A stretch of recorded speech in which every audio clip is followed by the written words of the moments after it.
Sim. Mas eu acho que, tipo assim, realmente esse lado esquerdo do Fluminense é envelhecido com Felipe Melo e Marcelo. E eu acho que, tipo assim, de verdade, Alexander ontem, depois que entrou, mudou totalmente, já entrando no segundo tempo, né? E tal. O Alexander mudou totalmente essa saída de bola do Fluminense pelo lado esquerdo, porque ele rejuvenesce esse lado, né? E tal. O Marlon entrou também, né? No lugar do Felipe Melo, então rejuvenesceu esse lado e a saída do Fluminense foi muito mais tranquila com a entrada do Alexander, mesmo com um a menos, né? Então a gente vê o peso que o moleque traz.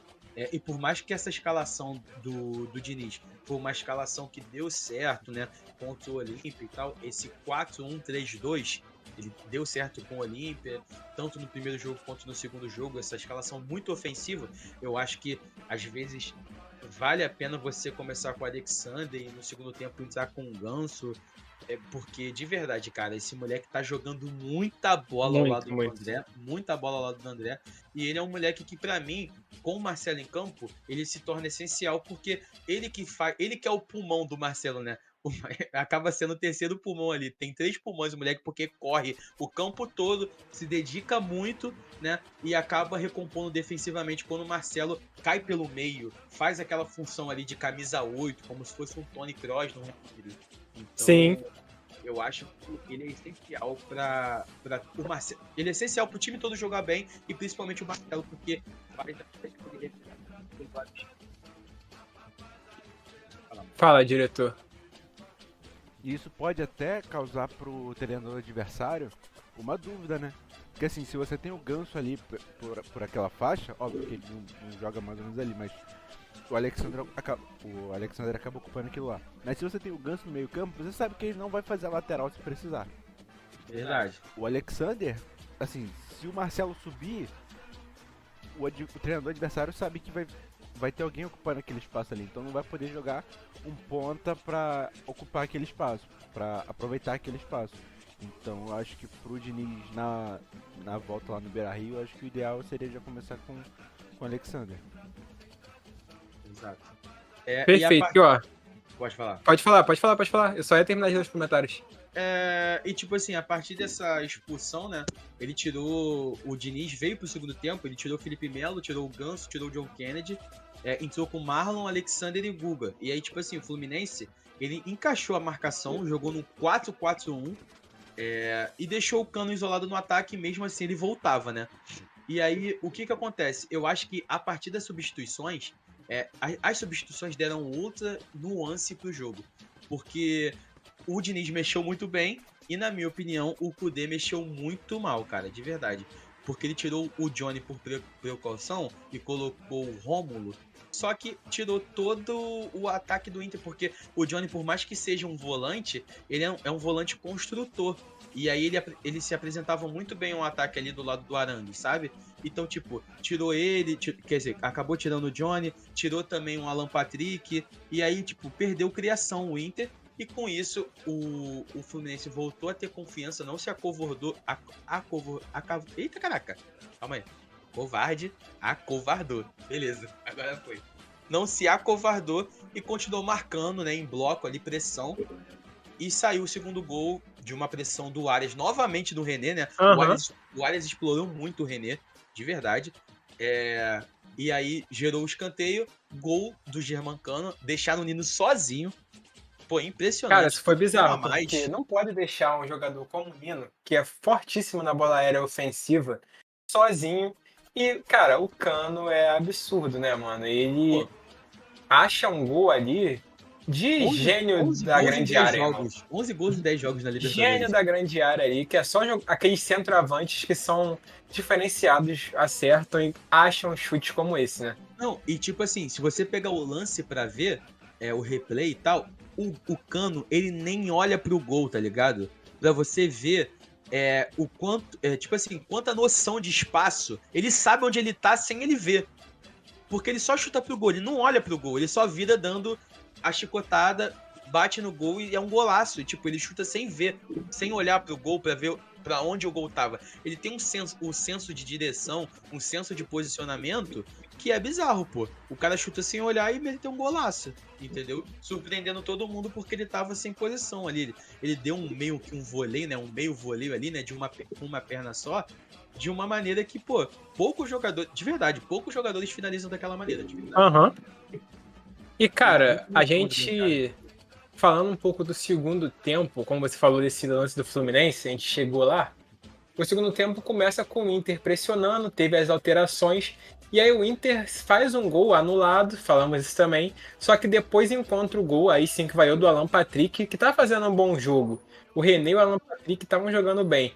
E aí sai o segundo gol, e aí, ó, eu quero pegar esse comentário do Luiz Carlos Lopes. A torcida ficou tensa e travada, mas logo após o gol da virada do Inter, voltou a incentivar, principalmente porque o Fluminense cresceu no jogo com as mudanças do Inter. Já junta um pouco esse momento com o que você acabou de falar, que o Inter mexe mal e o Fluminense mexe bem. As alterações do Fluminense deram certo, mesmo o time com a menos, pô, o Guga entra bem, o time do Fluminense começou a render mesmo com a menos e na pressão consegue buscar um empate. Que pra mim, cara, esse empate, como a gente citou no começo da live, vai ser essencial caso o Fluminense se garanta na próxima fase, porque salvou o jogo aqui, salva o Fluminense na Libertadores, porque se o Fluminense sai derrotado, eu acho que ia ficar difícil lá no Beira-Rio, concorda? Ia ficar difícil mesmo porque aí o Inter ia jogar com o regulamento debaixo do braço. Com certeza. E as mexidas do Inter foram mal, não só pelos nomes que não são conhecidos, né? Se for pegar as 5 substituições que o Inter fez, a gente só conhece o Bruno Henrique, que jogou no Palmeiras e tal, entrou mal.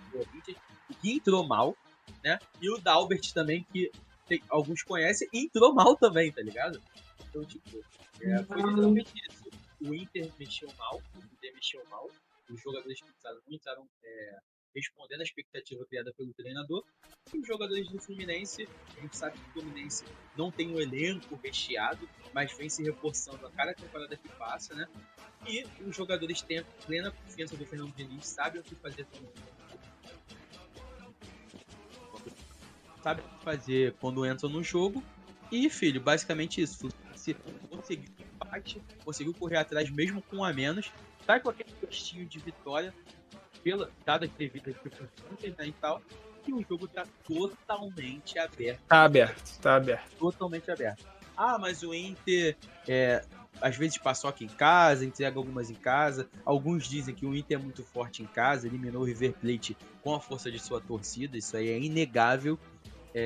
O Fluminense é muito bom fora, muito bom como mandante, e como visitante não é tão bom. Cara, é um jogo totalmente aberto. São dois times que chegaram onde chegaram, não em vão. O Fluminense vem fazendo uma campanha muito mais convincente que a do Inter, mas o Inter conseguiu feitos históricos também, como vencer o Bolívar de 1-0 na altitude, sem permitir que o Bolívar fizesse um gol. Isso não acontecia desde 2011, então tipo, é um fato histórico. Venceu o River Plate também, né? Colocando o fator casa em ascensão no segundo jogo. Teve naquela cobrança de pênalti que quem bateu o último pênalti foi o Rocher, pô. E cara, então, tipo, tá fazendo uma campanha histórica também o Inter, por mais que não seja tão convincente como a do Flu. Não sei se você concorda. Não, concordo. Eu acho que o Inter tem força em casa, sim. Mas, como você falou, tá aberto, tá um 0-0 e vai ser decidido lá. Eu acho que vai ser emocionante, tá? Também acho. Não tem gol fora. Não tem gol fora. Empatou, é pênalti. Graças a Deus. Pênalti direto. Posso... E ó, vou ler aqui. Deixa eu só concluir um negócio aqui. Aberto? Eu acho que, pelo jeito que aconteceu o segundo gol do Fluminense, sabe quando você sente que tem uma aura de campeão no time? Eu acho que o Fluminense tá com sentimento, isso, cara. pai. Tô com Pode ser. Pro Fluminense, porque assim, a jogada do segundo gol é uma coisa bizarra. Tipo, beleza, o Nino tá sozinho.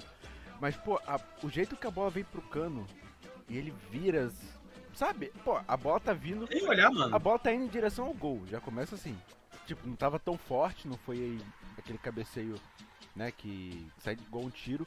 Mas assim, o cara tá de frente pra bola, ele consegue virar e acertar um voleio. E marcadaço. Sim. E sem olhar, mano, pra mim isso é o mais bizarro. Tipo, como que você faz um negócio que é tão difícil sem olhar, mano? Tá ligado? Só tá olhando pra bola, tá de costas pro gol. é instinto, posicionamento, Não sorte tem- de campeão. Cara, é muita coisa Não tem- envolvida, de verdade. Acho que é no GTA V. Não tem um dos personagens que tem um efeito que o tempo fica mais lento? Sim, sim. É, Então, o tem, Cano tem. é o isso, Michael. mano. O Michael fica dirigindo. Então, Dirigindo o Cano é isso aí fica na mais vida lento. real, cara. Verdade. Seria o Cano personagem do GTA 6? Caralho. Descubra, tá? Pô, Desculpa, fazer tá? o mod já. Verdade. Mod German Cano. Já tem o vídeo dele dançando por aí. Papo reto. Quem tava no grupo do Sports Arena viu o Germancano dançando sem camisa. Exato. E tem E, aí, ó, ó. Fala aí. Não, finaliza os comentários aí pra gente. Ó, Marcelo com a bola. Foi lindo, como sempre. Arias jogou muita bola também, sempre joga. Assim, a escalação do Diniz funcionou para ganhar superioridade numérica no ataque. De fato, no lance do gol, a recuperação de bola no meio gerou uma situação praticamente 3-3. 3 vezes 2, corrigindo aqui o Lucas Figueiredo. Felipe Melo estava meio isolado também. Ele estava tendo que dar dribles curtos para acelerar às vezes para sair a bola. Bom comentário. Ó, Lucas Almeida. Ponto importante que também dá moral para a semana que vem é que o Guga entrou muito bem. Verdade. Fez uma grande partida, o Guga entrou com moral e segurou o rojão ali, filho. Segurou a responsabilidade. E acho quando que... é requisitado, ele joga bem, né? Por exemplo, na final do Carioca e tal, que o Flamengo ganhou de 2-0 no primeiro jogo e no 4-1, né? No segundo jogo da final do Campeonato Carioca, o Guga, que foi o titular, jogou muito bem aquela partida, né? Jogou. E ele, cara, assim como o Diogo Barbosa também, quando são acionados, estão jogando bem e não estão comprometendo. Isso é importante. Isso é importante ter reservas assim na equipe. Que quando precisam, entram e dão conta do recado. Ó, eu culpo mais o Diniz. Alexander precisa ser titular no próximo jogo. JK é uma arma pro segundo tempo. É uma boa mesmo contra o Inter. Muito importante. Muito importante mesmo. Felipe Melo no máximo funciona bem como um zagueiro central de um trio de zaga. Ontem ele parecia o Van Dijk para jogar bem. Ontem ele precisaria ser o Van Dijk para jogar bem. É verdade. Cara, mas acho que fechamos aqui. Grande resultado aí pro Fluminense, que joga agora no sábado contra o Cuiabá fora de casa às 6h30. Deve ir com o time completamente reserva. Eu acredito que o Diniz não vai colocar jogadores titular. Se bobear, o Diniz nem viaja, tá? Será que vai mandar o Barros, Eduardo Barros? Mas pra não perder o costume, a gente pode dar aquele palpitinho. Né, é longe pra caraca, irmão. Só pra não perder o costume, galera, deixa o palpite aí. E eu acho que mesmo assim, eu acho que vai ser um empate esse jogo. Vai ser um 0x0 feio. E vai pros pênaltis? Não, contra o Cuiabá, cara, que eu tô falando. Ah, tá. No sábado. Cara, de verdade, eu acho, sendo bem sincero, eu acho que o Fluminense consegue vencer esse jogo. Pode ser. Quanto? Acho que consegue. 1x0 Fluminense. Perfeito. O Luiz Carlos Lopes colocou 1x0 contra o Cuiabá. Tá contigo. Até porque, desde que o Davinho foi lá no Sport TV e deu as táticas, né, que eram utilizadas, o Cuiabá não venceu mais, pô. Bizarro, né, cara? Bizarro. Coincidência, claro, né? Mas, pô, bizarro. O cara com elemento X, pô. O cara deu a receita defendendo aqui um pouco o Daverson. Ele só contou a tática contra o Flamengo, pô. É o quê? Ele só contou a tática contra o Flamengo, mas os memes não perdoam, irmão. Ah, com certeza não. O Lucas Figueiredo também acha que vai ser 1x0. Ah, então todo mundo fechou comigo, pô. Mas vai ser 0x0 e eu vou acertar como sempre. É, hoje você tá com uma áurea, né? Pô, e pior que eu não aposto, né? E eu não aposto. Exato. Isso é verdade. Mas fechamos, galera. Desculpa aí todo o transtorno, tá? Primeiramente, aconteceu hoje. Primeiro, nosso querido Arthur ficou dodói, ficou com dor de dente. Não sei o que ele andou fazendo com a boca dele.